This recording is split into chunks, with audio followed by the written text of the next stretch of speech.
जय श्री कृष्णा दोस्तों, आप सभी का हमारे YouTube चैनल में स्वागत है। आइए सुनते हैं आज की कहानी। एक ब्राह्मण और यमदूत की कहानी। दोस्तों, किसी गांव में एक बुद्धिमान ब्राह्मण रहता था। उसका एक दोस्त था जो एक पैर से लगा तथा बहरा था। वह दूसरे गांव में रहता था। एक दिन वह ज्ञानी ब्राह्मण अपने बचपन के दोस्त से मिलने के लिए घर से निकला। उसके दोस्त का घर काफी दूर था। वह ब्राह्मण रास्ते में जा ही रहा था कि उसे अचानक एक हष्ट-पुष्ट आदमी दिखाई दिया। वह भी उस ब्राह्मण के साथ चलने लगा तो वह ब्राह्मण उस मनुष्य का नाम पूछता है तो वह अपना नाम महाकाल बताता है। वह ब्राह्मण भी सोचने लगा कि मुझे भी काफी लंबा जाना है, चलो एक साथ मिल गया जिससे रास्ता आसानी से कट जाएगा। अब ब्राह्मण और महाकाल दोनों साथ साथ चल रहे थे कि अचानक एक गांव आ गया। तब महाकाल ने उस ब्राह्मण से कहा कि तुम चलो और मुझे इस गांव में थोड़ा काम है, मैं अभी आ रहा हूँ। थोड़ी ही देर में उसी गांव में एक भैंस ने एक आदमी को लात मार दी। थोड़ी ही देर में महाकाल उस ब्राह्मण के पास आ गया और बोला कि चलो। फिर वह ब्राह्मण उस महाकाल के साथ चलने लगा। थोड़ी दूर जाने पर फिर एक गांव आया तो महाकाल उस ब्राह्मण से बोला कि मुझे इस गांव में थोड़ा काम है, मैं अभी आ रहा हूँ। थोड़ी ही देर में उस गांव में आग लग गई। वह ब्राह्मण सोचने लगा कि यह आदमी जहाँ जहाँ जाता है तो वहाँ पर कोई न कोई घटना जरूर घटती है। अतः वह ब्राह्मण महाकाल से पूछ लिया कि भाई तुम कौन हो। ब्राह्मण की बात सुनकर महाकाल बोला कि मैं यमदूत हूँ, मनुष्यों के प्राण हरण करना मेरा काम है। उसके बाद ब्राह्मण महाकाल से पूछा कि तुम यमदूत हो तो ये बताओ कि अगली मृत्यु किसकी होने वाली है। तब महाकाल ने कहा कि अगली मृत्यु तुम्हारे उसी मित्र की होने वाली है जिससे तुम मिलने के लिए जा रहे हो। वह ब्राह्मण सोचने लगा, यदि ऐसी बात है तो मैं अपने मित्र से मिलने नहीं जाऊंगा।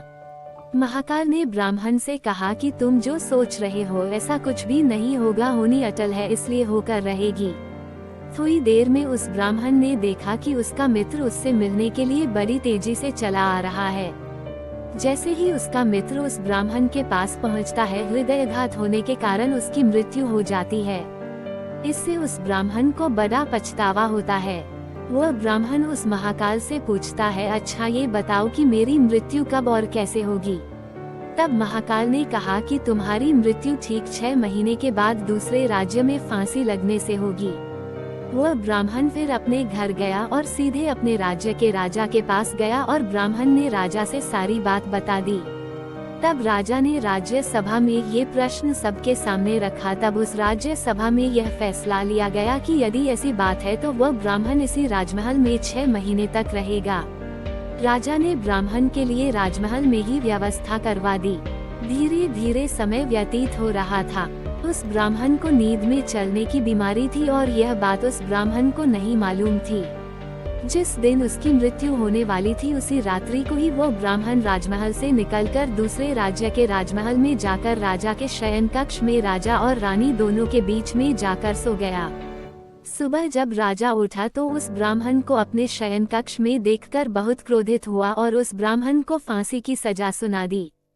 तब वह ब्राह्मण उस राजा से सारी कहानी सुना डाली, जिसको सुनकर वह राजा अपना एक गुप्तचर अपने पड़ोसी राज्य के राजा के पास भेजकर सारी जानकारी ले ली।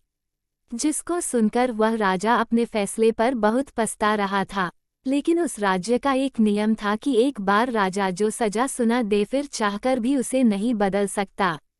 राजा ने एक राजसभा लगाई और इसका उपाय पूछा। तब उस राजसभा में यह फैसला लिया गया कि एक पतले धागे का फंदा बना। तब एक पतले पतले धागे से फांसी का फंदा बनाया गया और उसके अगले दिन ब्राह्मण के गले में डाल दिया गया और फंदे को खींच दिया गया।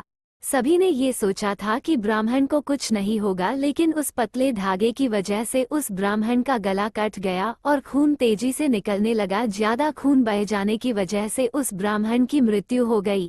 दोस्तों, हमारे भाग्य में जो लिखा होता है वो हर हाल में होकर ही रहता है, उसे बदला या काटा नहीं जा सकता है।